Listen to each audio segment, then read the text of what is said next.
കലാഭവൻ നവാസിന് മൃതദേഹം ആലുവ ടൗൺ ജുമാ മസ്ജിദിലാണുള്ളത്. ഖബറടക്കം അല്പസമയത്തിനകം നടക്കും. വിഷ്ണു പ്രകാശും സ്നേഹമോൾ നൈനാനുമാണ് വിവരങ്ങളുമായി നമുക്കൊപ്പം ഉള്ളത്. ആദ്യം വിഷ്ണുവിലേക്കാണ്. വിഷ്ണു, നിരവധി പ്രമുഖർ, സിനിമാ മേഖലയിലെ നിരവധി പ്രമുഖർ ഉൾപ്പെടെ അന്ത്യാഞ്ജലി അർപ്പിക്കാനായി എത്തുകയാണ്. സഹപ്രവർത്തകർ വിങ്ങുന്ന വാക്കുകളിൽ നേരത്തെ നവാസിൻ്റെ ജീവിതത്തെക്കുറിച്ചൊക്കെ വിശദീകരിക്കുന്നുമുണ്ടായിരുന്നു. സ്നേഹമോൾ നൈനാനാണ് നമുക്കൊപ്പം ഉള്ളത്. സ്നേഹ, സംസ്കാര ചടങ്ങിലേക്ക് കടന്നു. സംസ്കാരം ആരംഭിക്കുന്നതാണ്.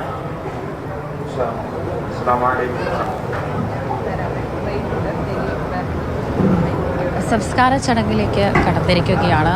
കലാഭവൻ നവാസിൻ്റെ മൃതദേഹം അല്പസമയത്തിനുള്ളിൽ തന്നെ ഖബറടക്കും. അതിന് മുന്നോടിയായുള്ള മതാചാര പ്രകാരമുള്ള ചടങ്ങുകളാണ് ഇവിടെ നടക്കുക. ആലുവ ജുമാ മസ്ജിദിലാണ് ഇപ്പോൾ 4 മണിയോടുകൂടി പൊതുദർശനം ആരംഭിച്ചത്. അതിനുശേഷം ഖബറടക്കത്തിന് മുന്നോടിയായുള്ള ചടങ്ങിലേക്ക് കടന്നിരിക്കുകയാണ്. അതിലും ആയിരക്കണക്കിന് ആളുകളാണ് ഇപ്പോഴും തങ്ങളുടെ പ്രിയപ്പെട്ട സുഹൃത്തിനെ, തങ്ങളുടെ പ്രിയപ്പെട്ട കലാകാരനെ കാണാൻ വേണ്ടിയിട്ട് ഇവിടെ എത്തിക്കൊണ്ടിരിക്കുന്നത്. സിനിമ, രാഷ്ട്രീയ, സാമൂഹിക, രാഷ്ട്രീയ, കലാരംഗത്തുള്ള നിരവധി ആളുകൾ, ആയിരക്കണക്കിന് ആളുകളാണ് അദ്ദേഹത്തിന് അന്തിമോപചാരം അർപ്പിക്കാനായി ഇവിടെ എത്തിച്ചേർന്നത്. ഏകദേശം 12:30 കൂടി തന്നെ അദ്ദേഹത്തിൻ്റെ പോസ്റ്റ്മോർട്ടം നടപടികളൊക്കെ പൂർത്തിയാക്കിയ ശേഷം മതാചാര പ്രകാരമുള്ള ചടങ്ങുകൾക്ക് ഒരു പള്ളിയിലേക്ക് കൊണ്ടുപോയി അതിനുശേഷമാണ് അദ്ദേഹത്തിൻ്റെ മൃതദേഹം 1:45 കൂടി തന്നെ അദ്ദേഹത്തിൻ്റെ ആലുവയിലുള്ള വീട്ടിൽ എത്തിച്ചത്. അവിടെയും നിരവധി ആളുകൾ അദ്ദേഹത്തെ കാണാൻ എത്തിയിരുന്നു. മന്ത്രി P Rajeev, MLA Uma Thomas, Hibi Eden MP, cinema മേഖലയിൽ നിന്നും ഉള്ള നിരവധി ആളുകൾ, ശ്വേത മോഹൻ, ജയൻ ചേർത്തല തുടങ്ങിയ നിരവധി ആളുകളുമൊക്കെ തന്നെ എത്തി അദ്ദേഹത്തിന് അന്തിമോപചാരം അർപ്പിച്ചിരുന്നു. അതിലും കലാരംഗത്തെ ഒരു വലിയ വിടവ് തന്നെയാണ് അദ്ദേഹത്തിൻ്റെ ഈ വിയോഗമെന്ന് തന്നെ പറയേണ്ടിയിരിക്കുന്നു. അപ്രതീക്ഷിതമായ ഒരു മരണം തന്നെയാണ്. സഹപ്രവർത്തകരും അത് തന്നെയാണ് പറയുന്നത്. പ്രകമ്പനം എന്ന ഒരു സിനിമയുടെ ഷൂട്ടിങ്ങിനായി അദ്ദേഹം ചോറ്റാനിക്കരയിൽ എത്തിയതായിരുന്നു. അപ്രതീക്ഷിതമായിരുന്നു ആ മരണം. പകൽ സമയത്ത് അവരോടൊപ്പം ചിരിച്ച് കളിച്ച് ഒപ്പമുണ്ടായിരുന്ന ആളായിരുന്നു.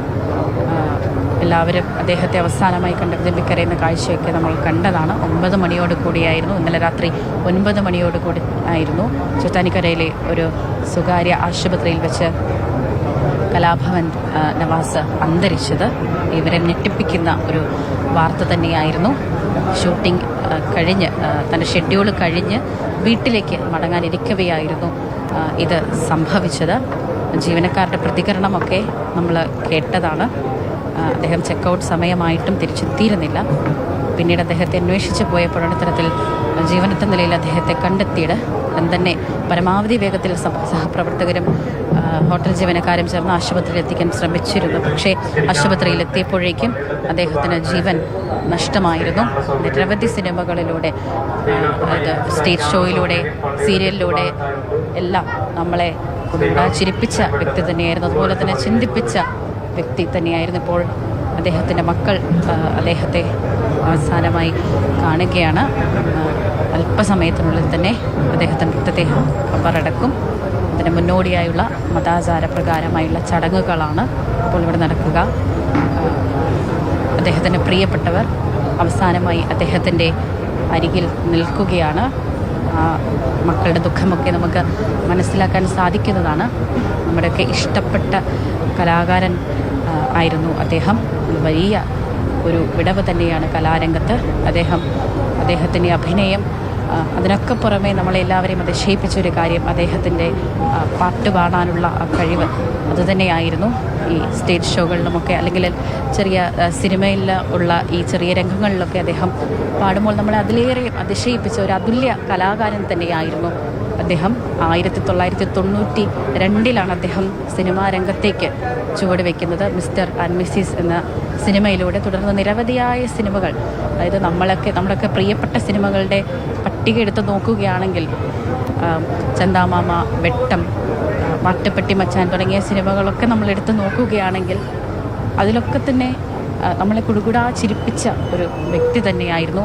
ഇപ്പോൾ നമ്മളെ എല്ലാവരെയും വേദനിപ്പിച്ചുകൊണ്ട് അദ്ദേഹം തൻ്റെ പ്രിയപ്പെട്ടവരോട്, ഈ ലോകത്തോട് ഈ വിട പറയുകയാണ്. അല്പസമയം കൂടിയേ ഉള്ളൂ, ഏതാനും നിമിഷങ്ങൾ മാത്രമേ ഇനി ബാക്കിയുള്ളൂ. അദ്ദേഹത്തിൻ്റെ മൃതദേഹം ഖബറടക്കാനുള്ള തയ്യാറെടുപ്പുകളാണ് ഇവിടെ ആലുവ ജുമാ മസ്ജിദിൽ നടക്കുന്നത്.